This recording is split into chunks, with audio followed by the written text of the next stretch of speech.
एक कौवा उड़ रहा था और एक नदी में उड़ते उड़ते उसने हाथी की लाश देखी। भूख लग रही थी, हाथी की लाश पे जाके बैठ गया। हाथी की लाश नदी में बह रही थी।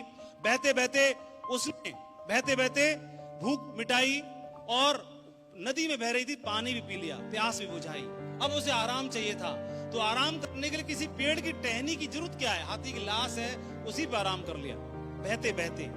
फिर कुछ समय गुजरा, भूख फिर लगी, उसी में चोंच मारी और भोजन कर लिया, पेट भर लिया, पानी की प्यास भी बुझा ली और आराम भी कर लिया। फिर उसे लगा कि अब कहीं और आने की और जाने की आवश्यकता नहीं है, रोटी कपड़ा और मकान ही तो चाहिए। क्या चाहिए? भोजन चाहिए, पानी चाहिए और आश्रय चाहिए। तीनों तो मिल गए, लेकिन नदी बह रही है और नदी बहते बहते, नदी का अपना एक लक्ष्य है। नदी का लक्ष्य क्या है? कुल क्या है? सागर में समाना। नदी का लक्ष्य है कि सागर में समाना। वो अपने लक्ष्य की तरफ बढ़ रही है, लक्ष्य की तरफ लगातार बढ़ती चली जा रही है और उसी नदी में हाथी की लाश तैर रही है और हाथी की लाश पर वो लगातार अपना समय काटते काटते, दिन गुजरते गुजरते और अंततोगत्वा वह नदी सागर में समा जाती है। जैसे ही सागर में समा जाती है, प्रचंड लहरें हैं वहां पर। नदी का अस्तित्व खत्म, अब चारों ओर समुद्र ही समुद्र। अब दूर दूर तक किनारा नहीं है, दूर दूर तक पेड़ नहीं है, दूर दूर तक कोई टापू नहीं है, समुद्र ही समुद्र, नीला ही नीला पानी। वह पानी में समाते ही पानी पीने लायक नहीं रहा। अब एक बड़ी लहर के साथ हाथी की लाश भी गायब हो गई। अब उसे रुकने के लिए कोई जगह नहीं, आश्रय भी खत्म, पानी पीने के लिए वो भी खत्म और भोजन भी खत्म। भूख से तड़पड़ाने लगा और आश्रय ढूंढने लगा।